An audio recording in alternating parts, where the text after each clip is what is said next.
पिंटू एक अंडे का व्यापारी था। वो मुर्गियां भी पालता था। पिंटू रोज की तरह उस दिन भी मुर्गियों के अंडे इकट्ठे कर रहा था। तभी उसे अंडों के बीच एक सोने का अंडा मिलता है। अरे वाह, सोने का अंडा! ये तो सोने का अंडा देने वाली मुर्गी की कहानी की तरह सच हो गया मेरे साथ भी। राधा, ओ राधा, जल्दी आओ और देखो आज मुझे क्या मिला है। जी आ रही हूँ। अरे आना जल्दी से, तू भी देखेगी तो खुशी से झूम उठेगी। राधा जल्दी जल्दी घर से बाहर आती है और मुर्गियां जहाँ रखी रहती हैं वहाँ पहुँचती है। अरे क्यों इतना गला फाड़ रहे थे? अब बताओ ऐसा क्या हीरे तुम्हारे हाथ लग गए जो तुम्हें 2 मिनट भी सब्र नहीं हो रहा? अरे बात ही कुछ ऐसी है मेरी जलेबी बाई।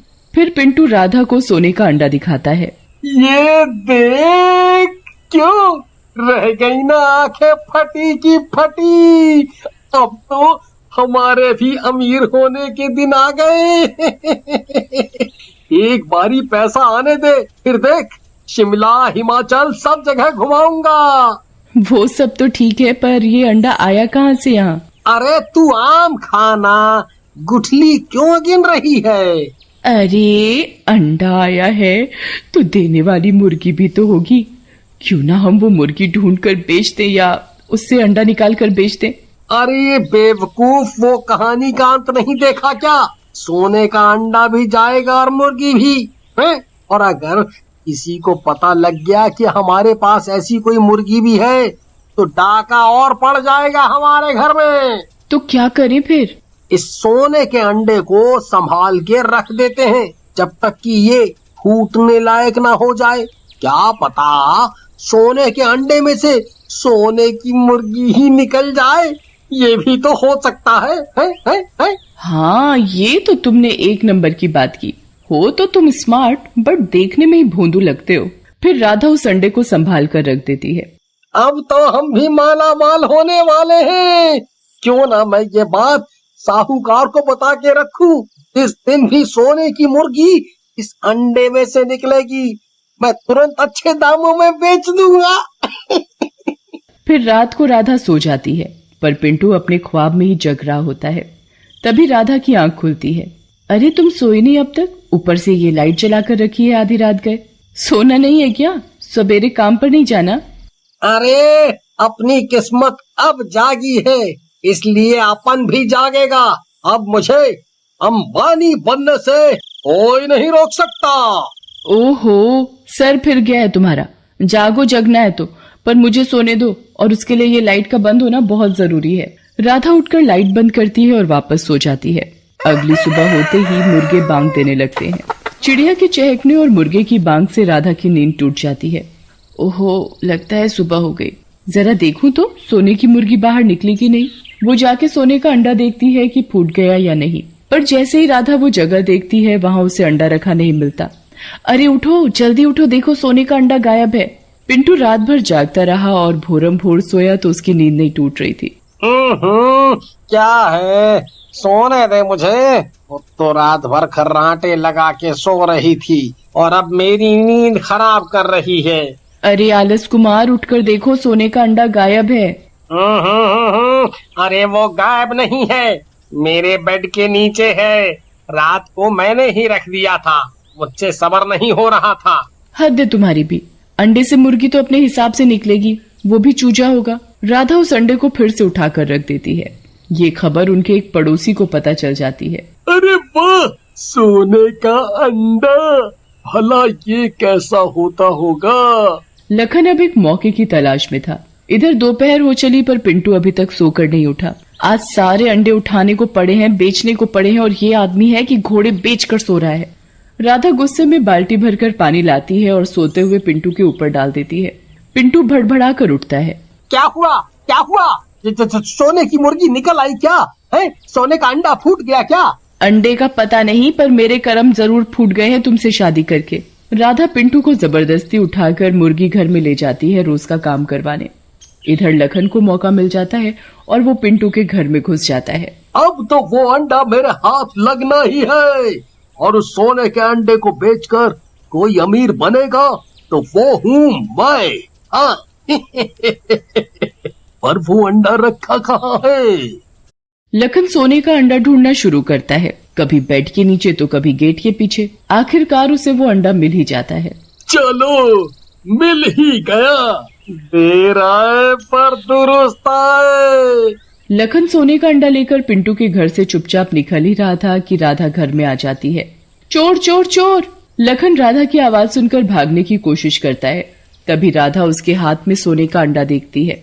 राधा डंडा उठाती है और लखन की पीठ पर 2-4 मारती है। क्यों रे, मेरे घर में आकर मुझसे म्याऊं? दे मेरा अंडा, वरना वापस मैं शोर मचा दूंगी कि तू मेरे घर में चोरी करने आए है। अरे चोरी कैसे? अगर तू सबको चिल्ला के बुलाएगी तो मैं भी सबको बताऊंगा इस अंडे के बारे में। अगर मेरा नहीं तो तेरा भी नहीं। राधा एक पल को सोच में पड़ जाती है। तभी पिंटू पीछे से आता है और लखन के हाथ से अंडा छीनने लगता है। छोड़ दे सोने के अंडे को, इस पर सिर्फ मेरा अधिकार है। छीन छान में सोने का अंडा फर्श पर जोर से गिर पड़ता है और उसमें से एक सुनहरे रंग का पक्षी निकलता है जिसके पंख भी होते हैं। अरे आ गई मेरी सोने की मुर्गी। ये मुर्गी नहीं, कुछ और जानवर है। जो भी है, ये सुनहरी है, मानो खरा सोना हो। अब मैं इसे बाजार में बेचने जाऊंगी। जैसे ही तीनों उसे पकड़ने के लिए आगे बढ़ते हैं, वो मुंह से आग के गोले फेंकने लगता है, क्योंकि वो कोई आम पक्षी नहीं बल्कि एक डायनासोर था। अरे भागो, ये क्या बला है? अरे ये सोने के अंडे में से नरक निकला है। नरक में ही आग होती है, मैंने टीवी में देखा था। तभी वो डायनासोर लखन के ऊपर मुंह से आग के गोले फेंकता है। अरे भागो रे भागो, ये कैसा जानवर है? बचपन में ही आग से खेल रहा है। तीनों लोग डायनासोर की आग से डर के घर के बाहर भागने लगते हैं। डायनासोर मुंह से आग फेंकता हुआ उड़ते हुए बाहर आ जाता है। पूरे गांव में आतंक सछा गया। राधा भागकर सोनी के घर का दरवाजा बजाती है। सोनी सोनी, जरा दरवाजा तो खोलो। सोनी राधा की आवाज सुनकर खिड़की से झांक कर देखती है। अरे बाप रे, ये इतना बड़ा उड़ने वाला पक्षी कौन है? ऊपर से मुंह से आग फेंक रहा है। सोनी दरवाजा तो खोलती नहीं, उल्टा खिड़की के दरवाजे भी बंद कर देती है। राधा माफ कर दे, मैं तेरी कोई मदद नहीं कर सकती। वहाँ से कोई मदद ना पाकर राधा चौधराइन के घर जाती है। अरे कोई तो मेरी मदद करो, वरना वो नरक मुझे और मेरे पति को संभालेगा अपनी आग में। कोई मदद करो मेरी। इधर लखन और पिंटू डर के मारे भागते भागते जंगल पहुंच जाते हैं। डायनासोर भी उड़ता उड़ता जंगल में पहुंच जाता है। डायनासोर के मुंह से आग इतनी तेज निकल रही थी कि उसकी आग से जंगल के एक पेड़ में आग लग जाती है। तभी चमन जंगल के रास्ते से गुजरता है। अरे आग, जंगल में आग लग गई, मुझे जाके गांव वालों को बताना चाहिए। चमन भागे भागे गांव आता है और गांव वालों को आग लगने की खबर देता है। अरे भैया, मेरी तो बकरियां जंगल में चर रही थीं, कहीं वो ना जल जाएं। सोहिल बिना एक भी सेकंड गवाए जंगल की ओर भागता है। अरे भाई साहब, मैं तो चूल्हे पर खाना बनाती हूँ, जंगल जल गया तो मैं लकड़ियाँ कहाँ से लाऊंगी? वो भी भागने लगती है लकड़ियाँ लाने। इधर जंगल में लखन और पिंटू अपनी जान बचाकर एक गुफा में छुप जाते हैं। डायनासोर गुस्से में उन दोनों को ढूंढ रहा था। धीरे धीरे जंगल में आग फैलने लगती है। एक पेड़ से दूसरा पेड़, एक झाड़ी से दूसरी झाड़ी। देखते ही देखते आग काफी जंगल को दहला देती है। भगवान, मैं क्या करूं? सबको अपनी अपनी पड़ी है। किसी को बकरी गाय की चिंता है, किसी को लकड़ियों की। पर वहाँ मेरा पति, मेरा सुहाग खतरे में है। कैसे बचाऊं उन्हें? भगवान जी, इतनी पूजा करी है आपकी, इतने व्रत रखे हैं, कोई तो सुझाव डालो दिमाग में। फिर राधा को एक सुझाव आता है। राधा भागी भागी अपने घर जाती है। मेरा फोन कहाँ है? फोन कहाँ रखा था मैंने? राधा जल्दी जल्दी अपना फोन ढूंढ रही होती है। कभी तकिया के नीचे, कभी रसोई में जाकर देखती है। कुछ देर ढूंढने पर उसे उसका फोन मिल जाता है। अब मैं आग बुझाने वाली गाड़ी का नंबर ढूंढूं जरा।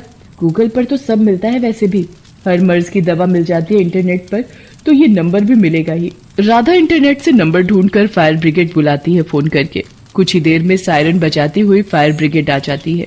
गाड़ी से 2 गार्ड निकलते हैं और जंगल में आग बुझाने लगते हैं। बौछार अपनी ओर आता देख डायनासोर की नजर उस गाड़ी पर जाती है। डायनासोर गुर्राने लगता है और तेज तेज आग उगलने लगता है। फायर ब्रिगेडियर डायनो के मुंह पर लगातार पानी मारते रहते हैं, जिससे उसे सांस लेने की भी फुर्सत नहीं मिलती। परेशान होकर वो आसमान में ऊंचा उड़ने लगता है और उड़ते उड़ते पता नहीं कहाँ चला जाता है। पिंटू दोबारा कभी सोने के अंडे के लालच में नहीं पड़ता और ईमानदारी से अपना काम करने लग जाता है।